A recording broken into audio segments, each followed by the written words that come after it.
Buenas noches, bienvenidos a la sede alterna del Colegio Médico de Tabasco Asociación Civil. En esta ocasión la cita mensual era para el día 2 de abril y por ser una fecha conmemorativa tuvo que ser diferida para este jueves 9 de abril de 2015.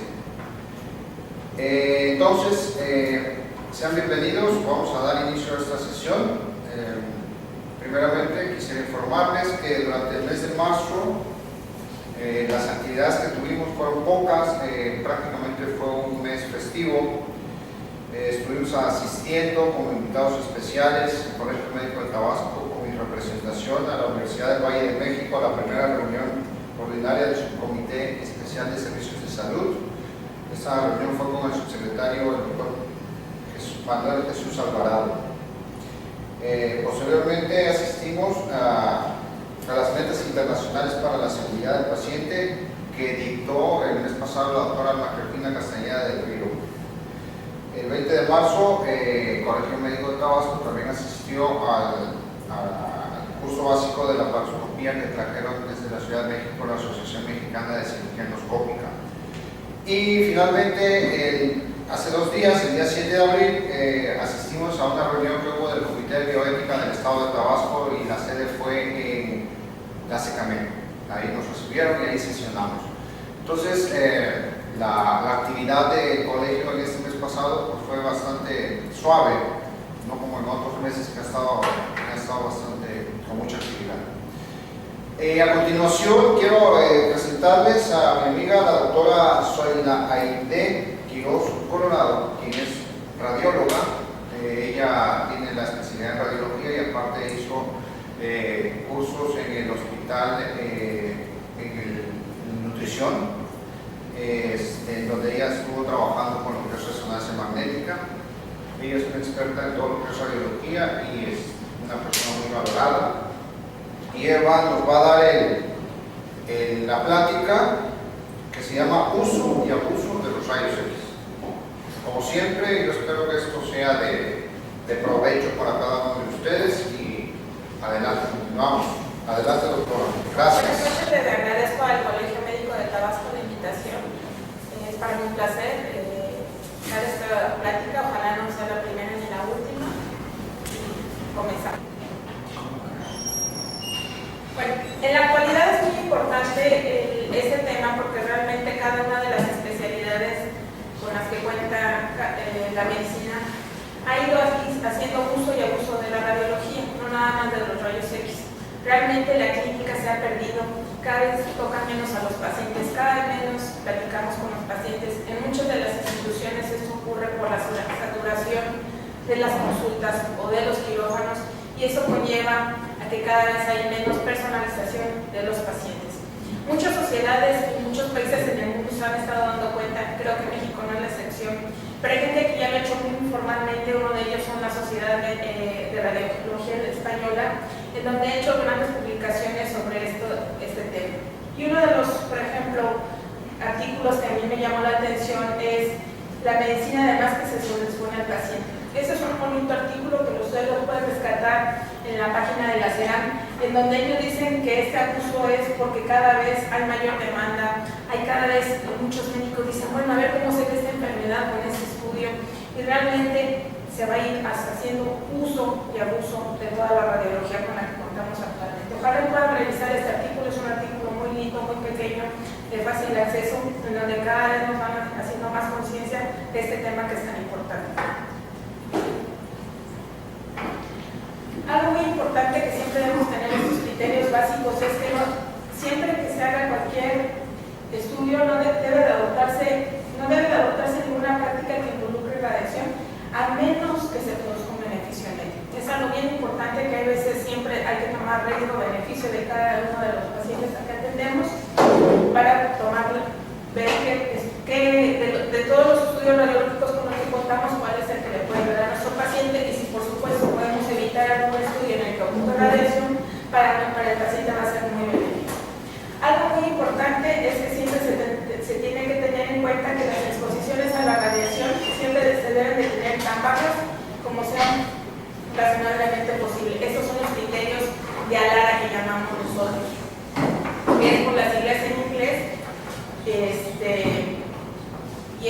de los criterios importantes, básicos para el uso de los equipos de rayos X. Y también que siempre hay dosis límites. Por supuesto que aquí en México no hay un control realmente. En Estados Unidos ya cada vez se tiene un control. Por ejemplo, en los hospitales pediátricos se tienen ya cartillas, como en la cartilla de vacunación, en donde el paciente pediátrico llega, se hace una radiografía, se le anota el día, la fecha y en ocasiones hasta la dosis de radiación que tiene el paciente, para llevar un control muy estricto de que no rebasemos esas dosis que se supone que no se deberíamos de sobrepasar. Algo muy importante es que la radiación no se le tiene al respeto, porque la radiación, como no huele, como no se ve y como no duele, es por eso que se usa y se abusa de ella misma. Entonces es por eso muchos de nuestros médicos hacen muchos estudios sin tener esa conciencia que la radiación no se elimina, es acumulable. Por eso es un gran mito que el hecho de que alguien dice, bueno, es que con una radiografía no va a pasar nada. No, eso es una gran mentira. Realmente no se sabe que si con una radiografía podemos alterar el ADN del paciente o se necesitan muchas dosis para hacer. Es un hecho que cada estudio que nosotros sometemos a nuestro paciente puede quedar alterado el ADN de este paciente.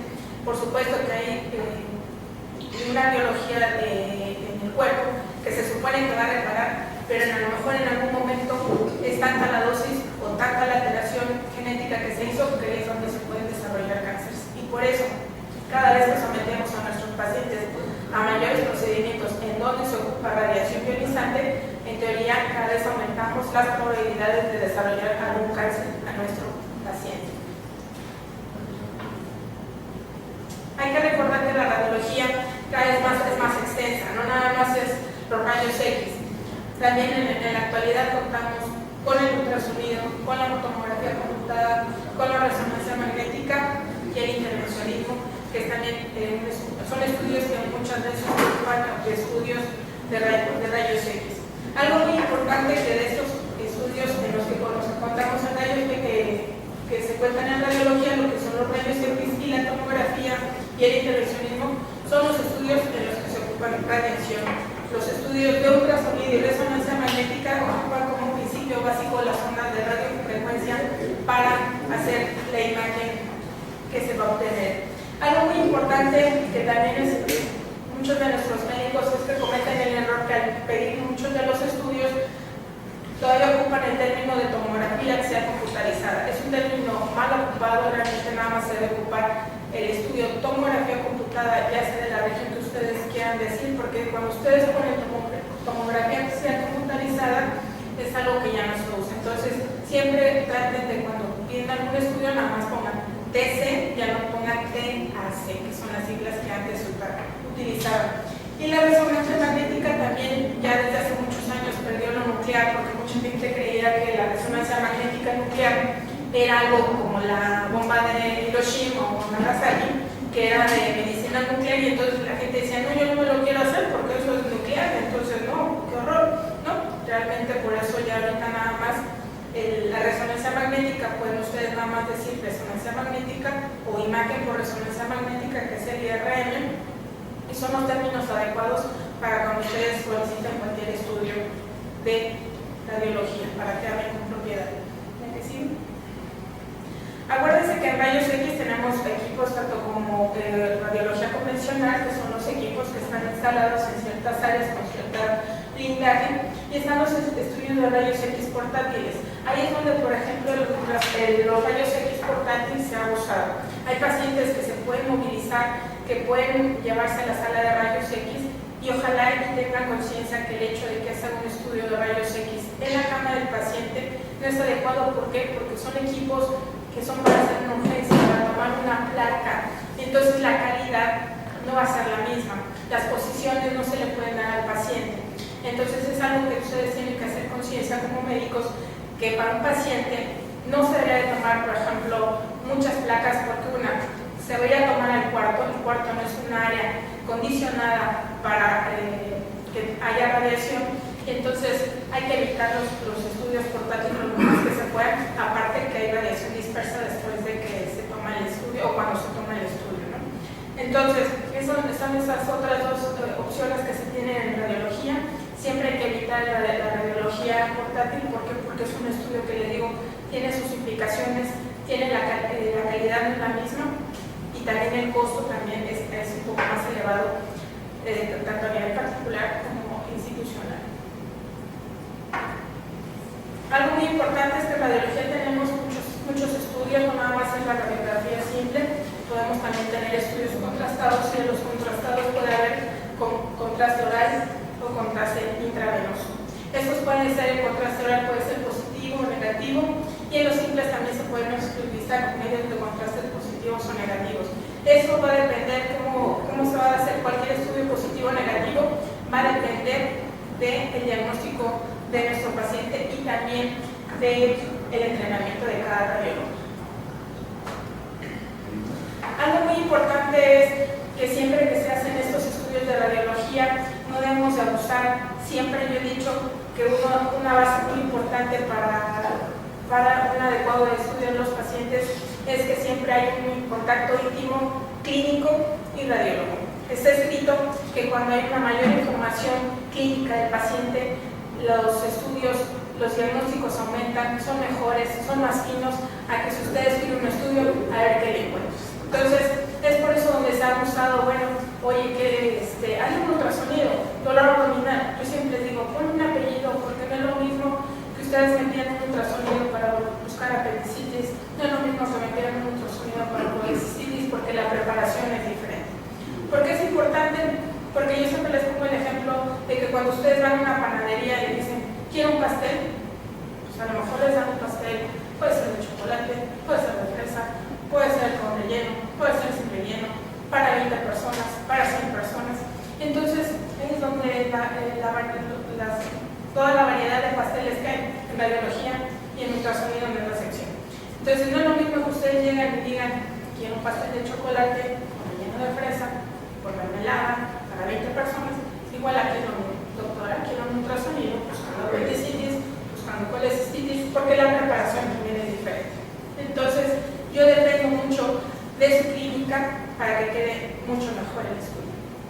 La que sigue, algo muy importante que en México no es de excepción, hay muchos hospitales que no se siguen los protocolos de acuerdo a las áreas. Cada quien hace su, pues es que yo así lo he hecho siempre, es que así se hace aquí en este hospital. Eso es un error. Algo muy importante que yo el otro día comentaba con uno de mis compañeros es que los mexicanos no aprendemos de los errores. Por ejemplo, apenas hubo un accidente en aeronáutica en donde se vieron que la cuerda, bueno, a partir de ese accidente ya no va a quedar siempre solo un piloto, va a haber dos, y entonces esos son los cambios importantes que haríamos hacer también nosotros, aprender de esos errores. Nosotros tenemos errores, no aprendemos de ellos, no hacemos retrospectivas para no volver a cometer ese error, no, nos quedamos ahí en ese ítem. Entonces, los hospitales no son una excepción, hay protocolos, hay muchas clínicas en donde ya se sabe qué se debe hacer, pero no se sigue. Y es importante que ojalá en cada uno de nuestros hospitales, en cada una de nuestras clínicas, pudiésemos ir organizando estos protocolos para ir haciendo el A, B, C, D, para que los pacientes tengan una mejor suerte. Una de las áreas en donde más se ve este programa es en las áreas de urgencia, en donde realmente se llega al paciente, y más si llegan 5 o 6, la gente se vuelve loca, andan como gallinas descabezadas, yo siempre lo he dicho. ¿Por qué? Porque no están acostumbrados, o no estén acostumbrados, no siguen los protocolos, no hacen triage. Entonces, es un problema y ahí es donde empiezan a surgir los problemas.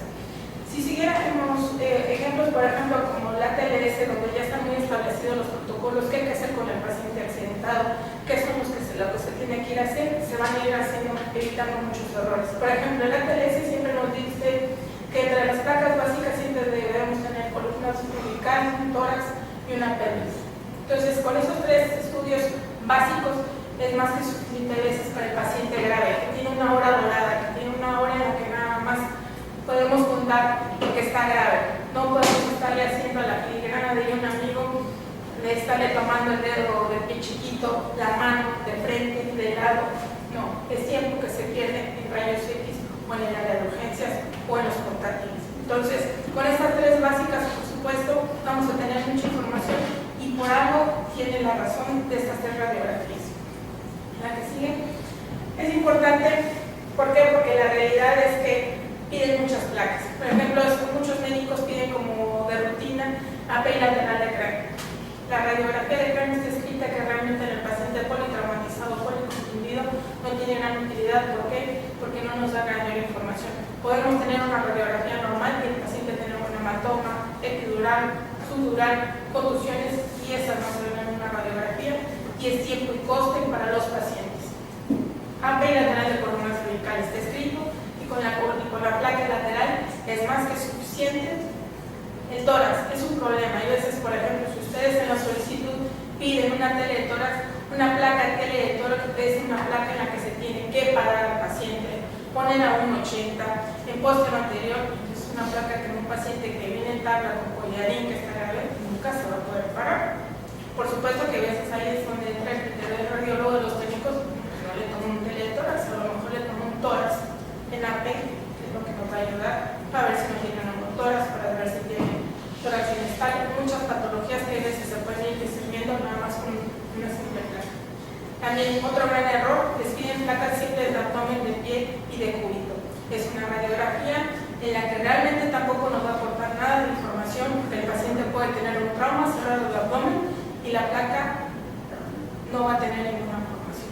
Ahí es donde entonces entra la pericia del médico. Si tengo una cinemática de trauma muy importante o un trauma muy severo, entonces se tendrá que requerir otros estudios complementarios.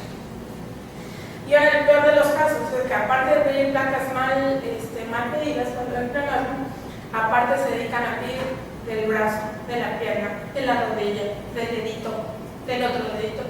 Y entonces hay veces se puede tardar hasta media hora el paciente nada más en esa toma de placas, que a veces son de manera innecesaria. Entonces nos llenamos de placas, no sabemos qué hacer, tenemos mucha información y qué tenemos que tener en cuenta.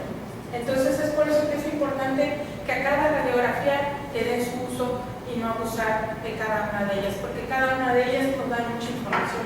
Está escrito, por ejemplo, que la lateral de columna cervical es más que suficiente para poder ver que estén alineados los cuerpos vertebrales, porque hay pacientes que pueden llegar caminando y tener una lesión cervical. Entonces, por eso todo paciente tiene lesión de columna cervical hasta no demostrarlo contrario. Entonces, es por eso bien importante la radiografía lateral, es más que suficiente. Por supuesto que ya cuando el paciente se está viendo muy bien, se irán tomando las decisiones de cada uno de los órganos que pueden estar comprometidos, pero el paciente grave le dicen nada más con esas primeras 3 placas. Entonces, y no caer los huesitos, ¿no? Para que estemos pendientes. ¿Por qué es importante no ir haciendo todos estos protocolos? Porque muchas veces lo que les decía, esta hora dorada del paciente politraumatizado o policonfundido se pierde. Esa hora es en la que podemos salvarle la vida a nuestro paciente. Algo también muy importante que hay que tomar en cuenta son los gastos de hospital. En un paciente que se le hacen muchos estudios, eleva el costo y también las aseguradoras también les implica mucho costo. Entonces, hay que evitarlo. Algo también, sobre todo, lo más importante, no nada más es el costo, es el retraso en la atención del paciente. Esto nos va a llevar a un retardo en el tratamiento y muchas veces en el fallecimiento del paciente en las áreas de urgencias o de rayos X, porque no hay un apego con nuestro paciente. Siempre hay que tomar en cuenta, por ejemplo, en los servicios de urgencias, una cinemática del trauma. El paciente que se cae a su propia altura no es un paciente politraumatizado. Siempre hay que utilizar la lógica. Por supuesto que siempre hay que preguntarle qué tipo de vehículo manejaban. No es lo mismo que venga en un tráiler, que en un bochito, que en una camioneta. No es lo mismo que se choque contra otro tráiler, entre 2 bochitos. Todo eso es bien importante, si era piloto, copiloto, si se salió. Todas esas preguntas tan básicas que nos tenemos que manejar para ir haciendo ese ejercicio mental. Bueno, se salió del vehículo, tiene lesiones graves, nuestro paciente puede llegar a tener lesiones graves, si traía el cinturón, no traía, todas esas. Algo muy importante cuando estamos en un hospital, ¿qué herramientas tenemos? Por supuesto que si estamos en un lugar muy despoblado, muy pequeño, o en un lugar donde no se tiene toda la infraestructura para atenderme, ¿qué cosas tengo? De las que tengo, aprovecharlas. Y algo muy importante, lo que les decía, la placa simple de abdomen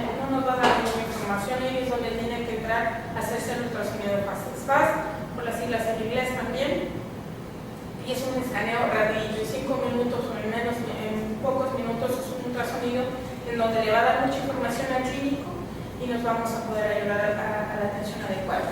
Algo muy importante es que si el paciente lo tolera, se pueden recurrir a las tomografías. No debe ser un estudio de rutina, pero si tenemos un paciente con un traumatismo, con un escalpe muy severo, alteraciones de la conciencia, clavos bajos, ahí es cuando se tiene que recurrir a la tomografía, porque a lo mejor ese paciente tiene una lesión grave a nivel del parénquima cerebral.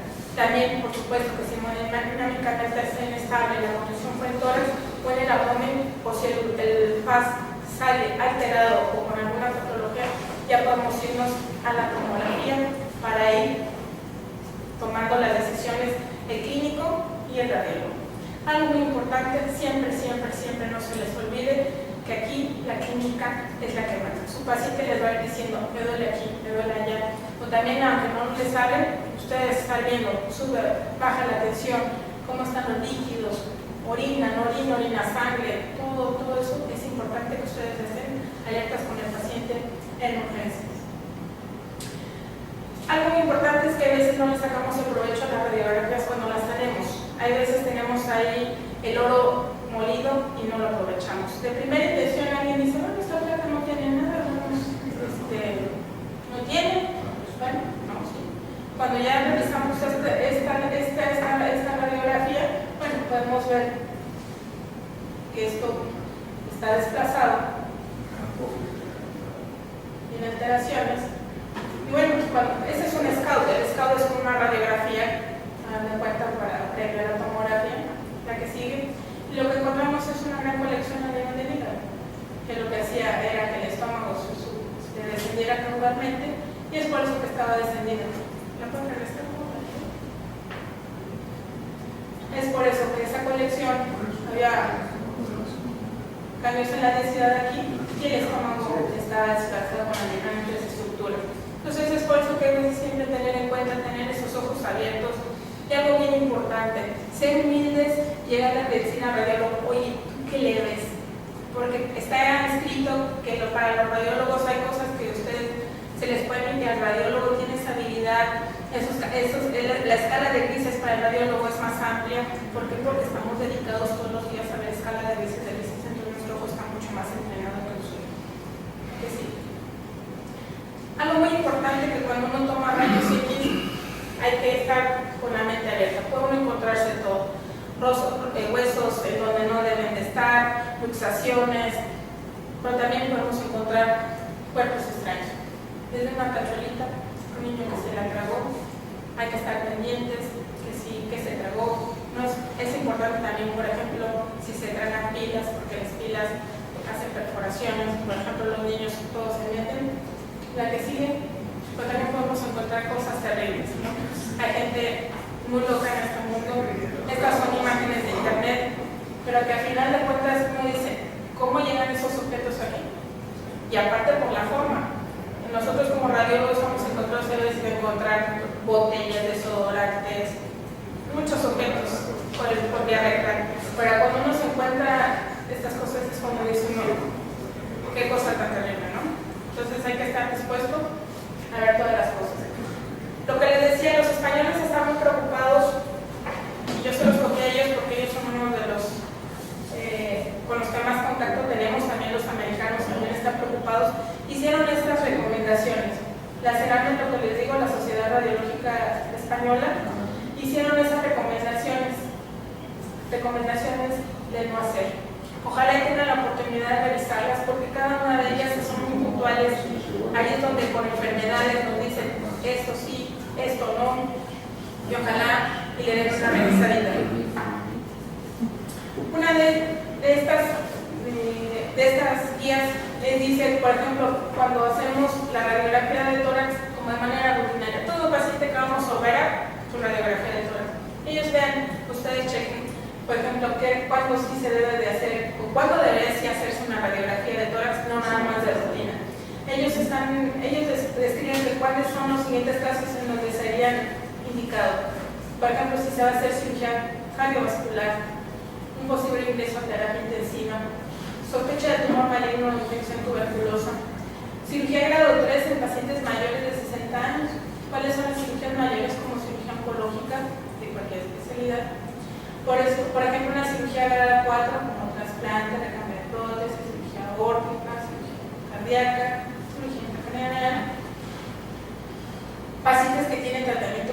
toxina con pacientes con alguna carga neumopatía crónica, siempre y cuando no tengan una radiografía reciente. Entonces, cuando ustedes revisan esta lista, es cuando caemos en el uso y abuso, a veces hasta de la placa de telelectores.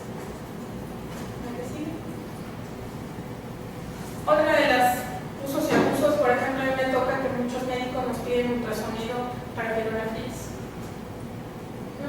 Y eso, pielonefritis, ultrasonido y placa, ultrasonido y placa. Si ustedes ven las guías clínicas, y es un pleito yo con muchos de mis médicos, el diagnóstico de la pielonefritis, no lo digo yo, lo dice, por ejemplo, uno de ellos es la CERAM, pero también los libros lo dicen. La pielonefritis aguda es una entidad cuyo diagnóstico se basa en hallazgos clínicos y analíticos.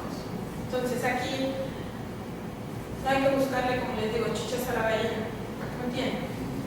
Entonces no hay que abusar de los estudios, porque son estudios que no me van a aportar mayor información, no van a salir positivos, aunque ustedes me oye, es que miren, ahí es donde, por ejemplo, ellos dicen, cuando sí pedir, por ejemplo, en el paciente diabético inmunocomprometido, si es un paciente que tiene una leucocitosis y que no le está justificadísimo buscarle el foco de infección, pero no de rutina, ¿sale?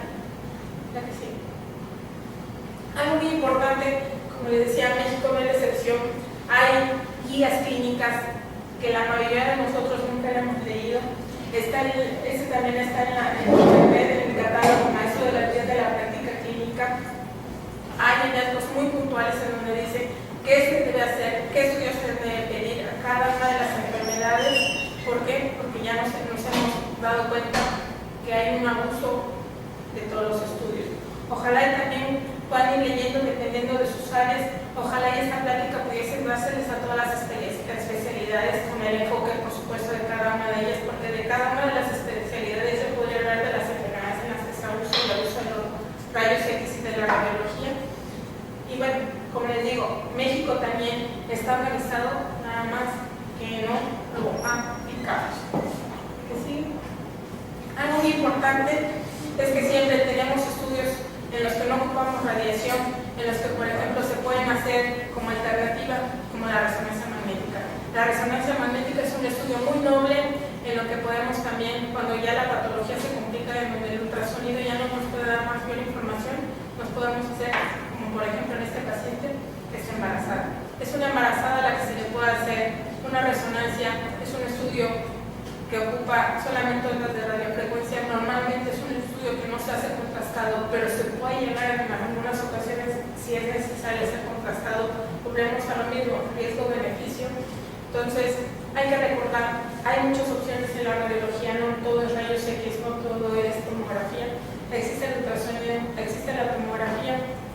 Estudien, porque ahí es donde les van a ir diciendo qué estudio es bueno y qué estudio es malo para cada una de las enfermedades con las que trabajamos todos los días. Para concluir, algo muy importante, no todo lo que les estoy diciendo yo es cierto. Ojalá lo deje con muchas dudas para que se vayan a leer, para que vayan a estudiar y digan, híjole, yo creo que sí voy a tener que leer a ver qué estoy haciendo mal.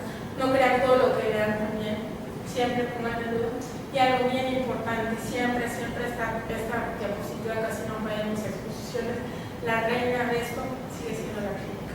El paciente les voy diciendo, es que yo tengo, no los señores que hay por acá, el paciente es el que va dando la pauta, la historia natural de las enfermedades, es algo que es muy importante, que nos olvidamos de la historia natural de las enfermedades. Todas las enfermedades tienen una historia natural, acordarnos, leamos las historias naturales y eso nos va a ir ayudando a ser mucho mejores doctores y mejores diagnósticos. Algo muy importante que a veces es difícil cuando trabajamos también con gente que aunque yo lea, yo les diga, mira, ¿sabes qué? Es que hay estudios y bla, bla, bla, yo podré gastar mi escriba todos los días, pero hay veces uno trabaja con guajolotes. Entonces, hay que ir tratando de educar a los guajolotes. Yo no soy un águila, soy una simple paloma que trata de volar todos los días, pero sí a veces cuesta trabajo. Y también hay muchas personas que pierden las pequeñas alegrías y se esperan la gran felicidad, ¿no? Espero que esto les haya dejado muchas dudas, como les digo. Espero que hayan disfrutado de esta plática. Espero no sea la última vez que estemos en compañía de la Sociedad Médica de Tabasco. Les agradezco la invitación. Médico de Tabasco agradece mucho la participación y el apoyo de la doctora Zoila Quiroz, Colorado, médico radiólogo con una gran experiencia, y seguimos contando con su apoyo, doctora, gracias. Y quiero invitarlos para que el próximo mes, mayo, el primer jueves de mayo, cada día 7 de mayo, nos volvamos a ver aquí. Tenemos otra cita en la sesión del mes siguiente. Muchísimas gracias.